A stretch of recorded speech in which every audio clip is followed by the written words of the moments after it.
Donc, nous avons vu avec la règle des trois doigts, la direction, le sens du conducteur en mouvement. Le conducteur qui est donc animé par cette force de la place. Nous allons voir ici, en théorie, comment quantifier, mesurer d'une façon quantitative la force qui s'applique en fait à ce conducteur, et nous allons voir de quoi dépend cette force, parce que notre objectif ce n'est pas de s'arrêter à la simple compréhension théorique. Notre objectif ce n'est pas de se limiter à une simple manipulation, mais c'est de pouvoir intégrer cette manipulation et voir comment l'appliquer dans la vie quotidienne, au champ, dans la maison, dans les travaux domestiques, pour aller travailler, pour faire quoi que ce soit au marché, dans le village, dans la ville, un peu partout. C'est de voir comment est-ce que ce laboratoire, cette application que vous avez réussi à manipuler, ce laboratoire sur lequel vous avez acquis une compétence réelle, comment est-ce que vous pouvez l'appliquer dans la vie quotidienne pour faciliter les choses, pour moderniser, pour augmenter le rendement, pour accroître la productivité. C'est ça en fait l'objectif du développement. C'est à partir de là qu'on acquiert un savoir-faire concret et qu'on possède la technologie. Parce que la technologie, je le dis encore une fois, ne se transfère pas, mais la technologie s'acquiert, se possède. C'est un savoir-faire propre d'un milieu donné par rapport à ses atouts et à ses besoins. Et en Afrique, nous sommes capables de posséder, de fabriquer, de concevoir et d'acquérir notre propre technologie. Donc, la loi de Laplace, nous avons vu toutes les manipulations nécessaires, la force à laquelle ce conducteur est soumis, F vecteur, la force est une grandeur vectorielle, pas une grandeur scalaire, est donc égale à l'intensité, qui est une grandeur scalaire. Scalaire, produit scalaire, L, la longueur, qui est une grandeur vectorielle, produit vectoriel, l'induction magnétique B, qui est également une grandeur vectorielle. Donc nous avons F égale I, que multiplie L, produit vectoriel B. Ceci, c'est une écriture globale en fait. Mais une écriture infinitésimale en fait, c'est-à-dire si nous prenons une petite partie, une petite portion, je vais prendre 10 micromètres par exemple du conducteur, donc je prends un petit bout du conducteur au milieu, quelle est la force en fait qui s'applique sur ce conducteur? Après je peux faire une intégration sur toute la longueur pour connaître toute la valeur de cette force. Donc dF, la toute petite force en fait qui s'applique sur un conducteur, dF évidemment, grandeur vectorielle, est égale à I, toujours une grandeur scalaire, l'intensité du courant n'est pas une grandeur vectorielle, multiplié par dL, le petit bout de 10 microns que j'ai choisi, produit vectoriel B. L'induction magnétique est donc constante à l'intérieur, je ne peux pas prendre un petit bout en fait. Le champ magnétique est uniforme donc à l'intérieur de l'aimant. Donc pour déterminer la norme de cela, avant de déterminer la norme, on va parler donc de la direction, le sens de F en fait.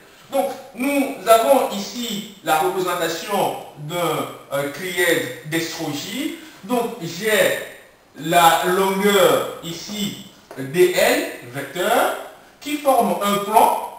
Nous sommes dans un plan ici avec B.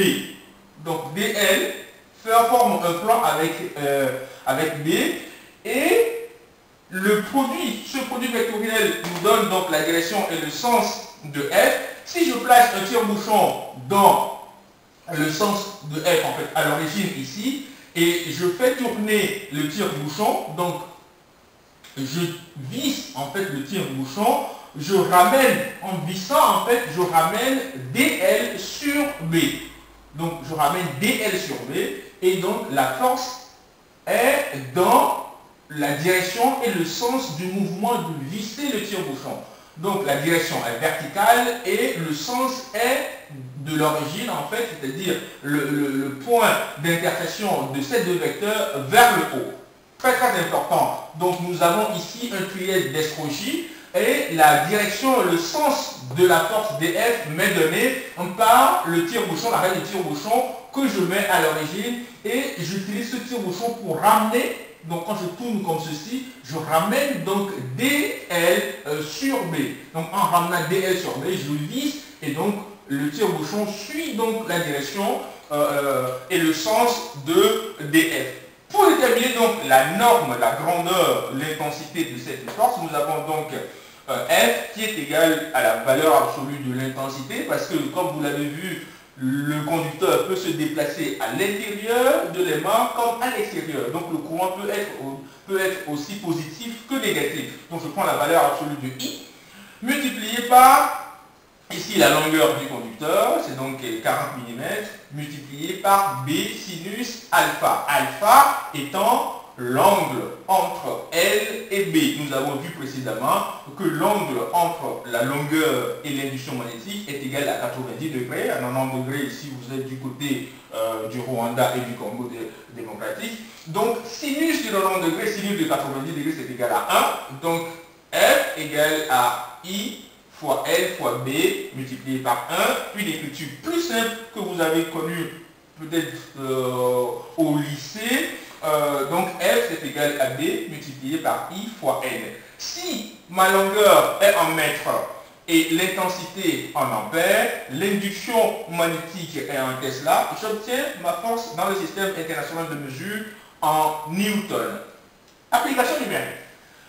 J'ai une induction magnétique qui est égale à 2 10 exposant moins 5 Tesla. J'ai un courant traversant le circuit qui est égal à 2 ampères, un courant continu. La longueur du conducteur est égale à 4 10 exposant moins 2 mètres. J'ai donc F égale à B fois I fois L. Je ne prends plus sinus alpha parce que sinus alpha est égal à 1 dans le cas ici. Donc F égale à B fois I fois L, qui est donc égal à 16 10 exposant moins 7 newtons. Voici, nous avons terminé cette manipulation. Champ magnétique. Comment est-ce que j'ai composé, j'ai fabriqué le matériel pour expérimenter la loi de Laplace? Nous avons vu la manipulation, nous avons vu également la théorie. Il vous revient à vous, chers camarades et collègues enseignants, de regrouper vos étudiants, vos élèves et de mettre en application cette manipulation afin de leur permettre en fait de ramener la compréhension à l'évidence, la compréhension encore abstraite sur sa notion à une évidence, à une manipulation. C'est l'acquisition du savoir qu'on n'oublie pas. Je vous remercie.